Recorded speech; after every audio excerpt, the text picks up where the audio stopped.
My name is Claire, and for most of my life, I believed that being part of a family meant learning how to forgive people before they apologized. That was the kind of person I had always been. If someone forgot my birthday, I told myself they were busy. If they canceled plans, I said they probably had a good reason. If they hurt my feelings, I looked for a way to explain their behavior before I allowed myself to feel hurt. It made life easier in some ways, but it also taught people that I would accept almost anything. I grew up in a small house with my parents, my older brother Daniel, and my younger sister Megan. Daniel was the first child, the one my parents were always proud of. He was smart, confident, and seemed to know what he wanted from life before the rest of us had even figured out who we were. Megan was different. She was funny and outgoing. She could walk into a room full of strangers and leave with 5 new friends. My mother always said Megan had a gift for making people feel comfortable. And then there was me. I was the quiet one. I didn't cause trouble. I didn't ask for much. I was happy reading a book in my room or helping my mother in the kitchen. I wasn't unhappy as a child, but I learned early that being easy to manage sometimes meant people forgot to ask how you were doing. My parents loved me. I truly believe that. But love can be uneven sometimes, even when people don't mean for it to be. When Daniel needed help, everyone stopped what they were doing. When Megan was upset, my mother stayed up half the night talking with her. When I struggled, I usually told myself I would figure it out. And I did. I met my husband, Mark, when I was 28 years old. He was gentle in a way that felt almost strange to me at first. He noticed small things. If I was quiet at dinner, he asked if I was tired. If I said I was fine when I clearly wasn't, he didn't force me to talk, but he stayed close. We got married 2 years later. My parents liked Mark, although I don't think they ever really understood him. He wasn't loud. He didn't care about impressing people. He worked hard, came home, and loved his family. To me, that was enough. Our son Noah was born 3 years after we got married. And 2 years later, Lily came into our lives. Becoming a mother changed me in ways I hadn't expected. I had always been willing to accept less for myself. But when it came to my children, I found it much harder to ignore things. A disappointment that I could carry quietly suddenly became painful when I saw it on their faces. My parents adored the idea of being grandparents. They filled their home with photographs. They told their friends about all the grandchildren. My mother made a special wall in the hallway with school pictures from every year. But slowly, I began noticing little differences.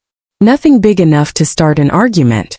Nothing obvious enough that I could point to one moment and say, "This is unfair." It was always something small.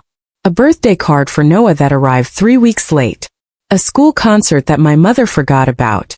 A family outing that everyone discussed in front of me before I realized my children hadn't been invited. Each time there was an explanation. And I accepted it. For years I accepted it. Maybe that was my mistake. The first time I really noticed the difference was at Christmas. Noah was 4 years old, and Lily was still a baby. We had gone to my parents' house early in the morning, just like everyone else. Daniel was there with his wife and their 2 children. Megan arrived later with her husband and her little girl. The living room was full of presents. My mother loved Christmas. She always said she wanted every child to feel special. But when the gifts were handed out, Daniel's children had several boxes each. Megan's daughter had a pile almost as tall as she was. Noah had one. I remember watching him open it. It was a sweater. A nice sweater. I told myself that. Then I saw him looking at the toys his cousins were opening. He didn't complain. That almost made it worse. Mark noticed it too. On the drive home, he kept both hands on the steering wheel for a long time before he finally said, "Claire, did you notice something?" I looked out the window. Yes. He didn't say anything else. And I was grateful for that. Because I wasn't ready to hear someone say what I was still trying to deny. Over the years, there were more moments like that. My mother would promise to attend Lily's dance recital, then call an hour before it started to say she was too tired. My father forgot Noah's school graduation from elementary school. Daniel's children received long weekend visits at my parents' house, while my own children were often told that Grandma and Grandpa were busy. Again, there were reasons. There were always reasons. My father was getting older. My mother had a lot on her mind. Daniel lived closer. Megan's schedule was easier. And I lived 40 minutes away. 40 minutes. Sometimes I thought about how strange it was that 40 minutes could become such a large distance when someone didn't want to make the effort. But I still didn't say anything. I didn't want to be the difficult daughter. I didn't want to create a family problem. And most of all, I didn't want my children to feel like they were the reason for an argument. So I kept making excuses for everyone. Until one afternoon, Noah came home from school and asked me a question I still remember clearly. Mom, does Grandma like Tyler more than me? Tyler was Daniel's oldest son. I stopped washing the dishes. For a moment I couldn't answer. No, sweetheart, I finally said. He looked at me. Then why does she always go to his games? I turned off the water. I dried my hands slowly, buying myself a few more seconds. Sometimes people don't realize when they're hurting someone. I told him. It sounded weak even as I said it. Noah nodded, but I could see he wasn't convinced. And after he walked away, I stood alone in the kitchen and felt something I hadn't allowed myself to feel before. Anger. Not loud anger. Not the kind that makes you scream. It was sadness mixed with the knowledge that I had failed to protect my children from something simply because I was afraid of upsetting my parents. That realization stayed with me. Then Thanksgiving came. My mother called me 3 weeks before the holiday. We're having everyone over, she said. You, Mark, and the kids are coming, right? I remember smiling. Of course. Good, she said. It won't be the same without everyone. I should have remembered those words later. It won't be the same without everyone. The week before Thanksgiving, Lily asked me if Grandma would have presents. She had heard from her cousins that Grandma sometimes gave small gifts after Thanksgiving dinner. I told her I didn't know. I had learned not to promise my children things that depended on my family. But Lily was 6 and she was excited. She told me she was going to wear her favorite yellow dress. She wanted to help me bake the pie. She spent an entire evening making little cards for her grandparents. One for Grandma, one for Grandpa, both covered in hearts. On Thanksgiving morning, our house smelled like cinnamon and warm bread. Mark was watching the parade on television with the children, while I finished the sweet potato casserole. For a little while, everything felt peaceful. I almost forgot my worries. We arrived at my parents' house just before noon. The driveway was full of cars. Through the front window, I could see my nieces and nephews running through the living room. My mother opened the door and hugged everyone, but her smile seemed distracted. Come in, she said. Lily handed her the cards. My mother looked down at them. Oh, thank you, sweetheart. Then she placed them on a small table without opening them. Again, something small. Again, I told myself not to make too much of it. Dinner was fine. Actually, it was good. There was turkey, stuffing, mashed potatoes, and all the foods my mother made every year. My father told the same stories he always told. Daniel laughed loudly. Megan helped refill people's drinks. For a while, I thought maybe I had been worrying for nothing. Then dessert ended. The children began gathering in the living room. My mother disappeared down the hallway. A few minutes later, she came back carrying a large basket. I knew what was happening immediately. The children gathered around her. My mother smiled. Since everyone has been so good this year, Grandpa and I have a little surprise. The room filled with excited voices. She began calling names. Tyler. A gift. Emma. Another. Olivia. Another. One by one the gifts disappeared. Noah was watching carefully. Lily had climbed onto the edge of the couch. Then my mother reached into the empty basket. And stopped. That was it. The basket was empty. For a moment nobody spoke. I think everyone was waiting for my mother to remember. Maybe there were 2 more gifts somewhere else. Maybe she had forgotten them in another room. But she simply put the basket down. The other children began opening their presents. Lily looked at me. Mom. I felt my heart break in a very quiet way. Maybe Grandma has something else planned, I whispered. But I already knew she didn't. Noah didn't say anything. He just looked down at his hands. That hurt more than tears would have. A few minutes later my mother came toward me. She lowered her voice. Oh, Claire. I didn't know you were coming. I stared at her. I could hear wrapping paper tearing behind us. You invited us, I said quietly. Her face changed. Only slightly. Well, yes, but I didn't know for sure.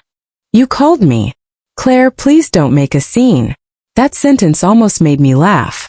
As I was sitting completely still, I looked over at my children. Lily was trying to smile at one of her cousins. Noah had moved closer to Mark. And suddenly I was tired. Tired of explaining. Tired of pretending. Tired of making myself smaller so everyone else could stay comfortable. I leaned down and opened the bag beside my chair.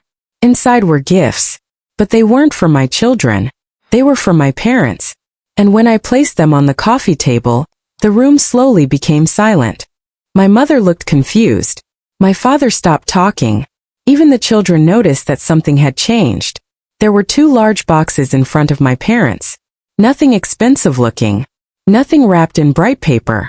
Just simple brown boxes with white envelopes resting on top. My mother looked at me. "What is this?" I took a slow breath. "Your gifts." My father gave a small laugh. "For Thanksgiving?" I nodded. I had planned to give them these gifts later. I had actually brought them because I was still hoping to find the right moment to share some news with them. But sitting there watching my children try to understand why they had been left out, I realized that there would never be a perfect moment. Some truths only come out when silence becomes too painful. My mother opened the first envelope. Inside was a photograph. It was an old picture of our family. Me, Daniel, and Megan as children standing in front of the house we grew up in. My mother smiled when she saw it. Then she looked at me confused. "Where did you get this?" "From Grandma's photo album," I said. "The one you gave me when she passed." My grandmother had been the person who saw me. She had always noticed when I was quiet. She was the one who remembered every birthday, every school play, every little thing that mattered to me. Before she died, she left me her old photo albums and a small savings account that nobody else knew about. I never touched the money for myself. Instead, after she passed, I used it to start a college fund for my children. Over the years, Mark and I added what we could. It wasn't a fortune, but it was something. Then my grandmother's house was sold, and because of the way her will had been written, I received a small share from the sale. That money could have helped us in many ways. We could have paid off our car. We could have taken a vacation. But I had another idea. My parents were getting older. Their home needed repairs. Their roof had been leaking for almost 2 years. They kept putting off fixing it because they didn't want to spend the money. So Mark and I quietly arranged for the roof to be replaced. We had already paid the first part of the cost. The work was scheduled to begin the following month. That was one of the gifts. The other was something even more personal. I had spent months gathering old family photographs and memories. I made a simple book for my parents. A family history. Pictures of us as children. Pictures of my parents when they were young. Pictures of every grandchild. Every single one. Including Noah and Lily. My mother opened the book slowly. At first she smiled. Then she stopped. There was a page with Noah's school picture. Under it was a photograph from one of his soccer games. My mother had never attended that game. There was another page with Lily wearing her dance costume. My mother had missed that recital. And under each picture, I had written a small date in memory. Not to hurt them. I had written them because I wanted the book to be complete. But as my mother turned the pages, I watched her face change. She was seeing how much of my children's lives she had missed. Not because I had kept them away, but because she had chosen not to come. My father opened the second box. Inside were copies of the roof agreement. He looked at me. "You're paying for this?" "Mark and I are helping," I said. "Why?" That was the question. Why? I looked at him for a long moment. Then I said, "Because you're my parents." The room was completely silent. I could see Daniel looking at the floor. Megan had tears in her eyes. My mother was still holding the family book. And for the first time that afternoon, nobody could tell me that I was making a scene. Because I wasn't angry. I wasn't yelling. I was simply done pretending that everything was fine. I looked at my mother. "You knew we were coming today." She opened her mouth, but I continued. "And if you didn't have gifts for Noah and Lily, you could have told me. I could have prepared them. I could have brought something. But you let them sit there and watch everyone else receive a gift." My mother's eyes filled with tears. "I didn't mean to hurt them." "I know," I said. And I meant it. That was the saddest part. I believe she hadn't planned to hurt them. She just hadn't thought about them enough to prevent it. My father sat down slowly. My mother looked toward Noah and Lily. They were still sitting quietly, and suddenly she seemed to see them differently. Not as part of a large group of grandchildren, but as two children. Two little people who had been waiting for their names to be called. She walked over to Lily first. "Oh, sweetheart," she whispered. Lily looked up. "Did you forget?" My mother closed her eyes for a second. "Yes," she said. It was the first honest thing she had said all afternoon. "I did." Lily nodded. Children are sometimes kinder than adults know how to be. My mother hugged her. Then she turned to Noah. "I am sorry." Noah didn't answer right away. Finally he said, "Okay." But I knew okay didn't fix it. My mother came back to me. "I don't know how this happened," she said. I looked around the room, and I finally said the words I had been carrying for years. It happened slowly. Nobody spoke. And that was the truth. There hadn't been one terrible day. There had been hundreds of small moments. Forgotten calls. Missed events. Late cards. Unreturned invitations. Little disappointments that had quietly become a pattern. My mother began crying. Not loudly. Just quietly. "I thought you didn't need me as much," she said. That surprised me. "What?" "You always seemed fine," she said. "You never complained. Daniel always needed help. Megan always called. And you always handled things." I felt something inside me soften and hurt at the same time. I handled things because I didn't think anyone would come if I asked. My mother covered her mouth. My father looked at me. "Why didn't you tell us?" I smiled sadly. "Why didn't you ask?" No one had an answer. We didn't stay much longer that afternoon. Not because I wanted to punish anyone, but because I could see that my children were tired. And honestly, so was I. Before we left, my mother asked if she could speak with me alone. We went into the kitchen. The same kitchen where I had spent years helping her prepare holiday meals. The same kitchen where I had learned to make her famous apple pie. She stood beside the counter, twisting a dish towel in her hands. "I love your children," she said. "I know. But I haven't shown it." "No," I said gently. "You haven't." She nodded.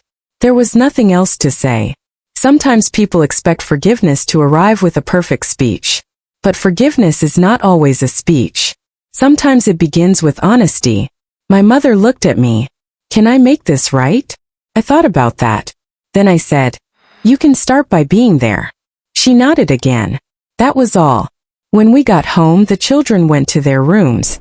Mark helped me wash the dishes we had brought back from dinner. For a while we worked in silence. Then he looked at me. "Are you okay?" I leaned against the counter. "No," I said. Then I smiled a little. "But I think I will be."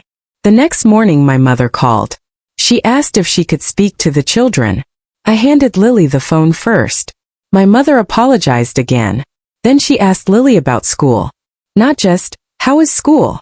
She asked about her teacher, her friends, the book she had been reading.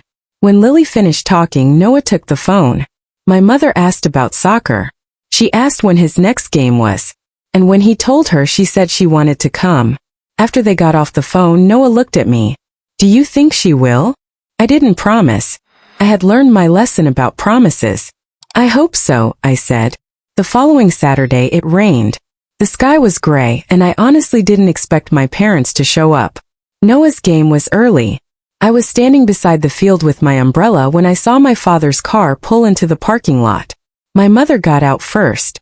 She was carrying a thermos. My father followed slowly behind her. Noah saw them. His face changed. Not into wild excitement. Just surprise. Then he smiled. That was enough. They stayed for the whole game. Even in the rain. My mother clapped every time Noah touched the ball. My father shouted his name once, then seemed embarrassed when everyone looked at him. It was a small moment. But I watched my son glance toward the sidelines. And for the first time in a long time, he knew his grandparents were there. Things didn't become perfect after that. Real life doesn't work that way. My mother still forgot things sometimes. My father was still quiet. Daniel and Megan were still closer to my parents in some ways. But something had changed. I had changed. I stopped pretending that my feelings didn't matter. If my parents missed something important, I told them I was disappointed. If my children were hurt, I didn't explain it away. I didn't become cruel. I didn't cut everyone out of my life. I simply stopped doing all the emotional work by myself. And slowly my family began adjusting. A few months later, my mother invited us for dinner. Just us. No Daniel. No Megan. Just Mark, me, and the children. She had made Noah's favorite meal. Lily's favorite dessert was waiting in the refrigerator. When we arrived, my mother showed Lily a small gift. It was a paint set. Not because it was a holiday. Not because everyone else was receiving one. Just because my mother had remembered that Lily loved to paint. Lily hugged her. And I saw my mother close her eyes. I think she understood then. Being remembered is sometimes the simplest kind of love. My father started coming to more of Noah's games. He didn't talk much. But he came. And sometimes that mattered more than words. One afternoon after a game, Noah ran toward him and said, "Grandpa, did you see my goal?" My father smiled. I didn't miss it. Noah looked so happy that I had to turn away for a moment. Because there are some things you don't realize you've been grieving until they finally begin to heal. The roof on my parents' house was replaced in December. My father protested at first. He said it was too much. But I reminded him that the gift had already been paid for. A few weeks later, he gave me an envelope. Inside was a handwritten note. My father was never good with feelings. His note was short. It said, "I always thought strong people didn't need much. I was wrong. Thank you for not giving up on us before we learned better." I kept that note. I still have it. My mother changed too. Not overnight, but little by little. She began calling the children directly. She put their school events on her calendar. She came to Lily's recital the following spring. When I saw her sitting in the second row, I almost cried. Not because the past had disappeared, but because she had finally chosen to show up in the present. The following Thanksgiving was very different. I was nervous when we arrived. I won't lie about that. Part of me was afraid that everything would repeat itself.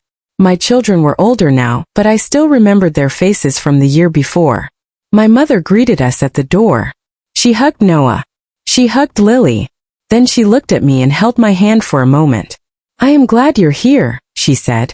And this time I believed her. After dinner, the children went into the living room. My mother didn't bring out a large basket. Instead, she asked everyone to sit together. There was a small gift for every grandchild. But what I remember most wasn't the presents. It was what happened afterward. My mother handed each child a letter. She had written them herself. A simple letter telling each grandchild what she loved about them. When Noah read his, he smiled. When Lily read hers, she held it against her chest. I watched them from across the room. And I felt something inside me finally become peaceful. Not because my family had become perfect. We hadn't. But because I had finally learned something important. Love should not be measured by expensive gifts. It should not be measured by who gets the most attention. But people do need to feel seen. Children especially. They remember who came. They remember who listened. They remember who noticed when they were quiet. And sometimes the greatest gift we can give another person is simply the feeling that they matter. That Thanksgiving, my kids received presents. But the real gift had started a year earlier, in a room full of silence. It began when I finally stopped hiding my hurt to protect everyone else's comfort. It began when my parents were forced to see the small pain their choices had created. And it continued because, to their credit, they chose to do better. I still think about that first Thanksgiving sometimes. About the empty basket. About Lily whispering, "Maybe Grandma has more gifts." For a long time I wished I could go back and protect my children from that moment. But I can't. None of us can go back. We can only decide what we will do with the moments we are given next. My children learned that day that being left out hurts. But I hope they also learned something else. I hope they learned that quiet strength doesn't mean accepting everything. Sometimes strength means speaking gently when staying silent would be easier. Sometimes love means giving people a chance to understand the pain they caused. And sometimes forgiveness doesn't mean pretending nothing happened. It simply means allowing a better future to grow from an honest conversation. My parents still have the family book I gave them that day. My mother keeps it on the table in her living room. Whenever I visit, I sometimes see her looking through it with the children. And every now and then she points to a picture and says, "Tell me about this day." That question is small, but it means everything to me. Because for years I thought my family didn't ask because they didn't care. Maybe sometimes they didn't know how to care in the way I needed. Maybe sometimes they simply took my silence as a sign that everything was fine. I can't change the past. But now I don't disappear inside my own family. I speak. I ask. I tell people when something matters. And I teach my children that they never have to earn the right to be remembered. Because the truth is, no one should have to sit in a room full of people they love and wonder why they were forgotten. And if you ever find yourself feeling invisible in your own family, I hope you remember this. Your feelings are not too much. Your hurt does not become less real just because you express it quietly. And speaking the truth does not always destroy a family. Sometimes, if people are willing to listen, it is the very thing that finally brings everyone back together. That Thanksgiving, my children were the only ones without gifts. But in the end, the greatest gift wasn't inside a box. It was the moment we all stopped pretending. And sometimes that is where healing begins. The following Thanksgiving was very different. I was nervous when we arrived. I won't lie about that. Part of me was afraid that everything would repeat itself. My children were older now, but I still remembered their faces from the year before. My mother greeted us at the door. She hugged Noah. She hugged Lily. Then she looked at me and held my hand for a moment. "I am glad you're here," she said. And this time I believed her. After dinner, the children went into the living room. My mother didn't bring out a large basket. Instead, she asked everyone to sit together. There was a small gift for every grandchild. But what I remember most wasn't the presents. It was what happened afterward. My mother handed each child a letter. She had written them herself. A simple letter telling each grandchild what she loved about them. When Noah read his, he smiled. When Lily read hers, she held it against her chest. I watched them from across the room. And I felt something inside me finally become peaceful. Not because my family had become perfect. We hadn't. But because I had finally learned something important. Love should not be measured by expensive gifts. It should not be measured by who gets the most attention. But people do need to feel seen. Children especially. They remember who came. They remember who listened. They remember who noticed when they were quiet. And sometimes the greatest gift we can give another person is simply the feeling that they matter. That Thanksgiving, my kids received presents. But the real gift had started a year earlier, in a room full of silence. It began when I finally stopped hiding my hurt to protect everyone else's comfort. It began when my parents were forced to see the small pain their choices had created. And it continued because, to their credit, they chose to do better. I still think about that first Thanksgiving sometimes. About the empty basket. About Lily whispering, "Maybe Grandma has more gifts." For a long time I wished I could go back and protect my children from that moment. But I can't. None of us can go back. We can only decide what we will do with the moments we are given next. My children learned that day that being left out hurts. But I hope they also learned something else. I hope they learned that quiet strength doesn't mean accepting everything. Sometimes strength means speaking gently when staying silent would be easier. Sometimes love means giving people a chance to understand the pain they caused. And sometimes forgiveness doesn't mean pretending nothing happened. It simply means allowing a better future to grow from an honest conversation. My parents still have the family book I gave them that day. My mother keeps it on the table in her living room. Whenever I visit, I sometimes see her looking through it with the children. And every now and then she points to a picture and says, "Tell me about this day." That question is small. But it means everything to me. Because for years I thought my family didn't ask because they didn't care. Maybe sometimes they didn't know how to care in the way I needed.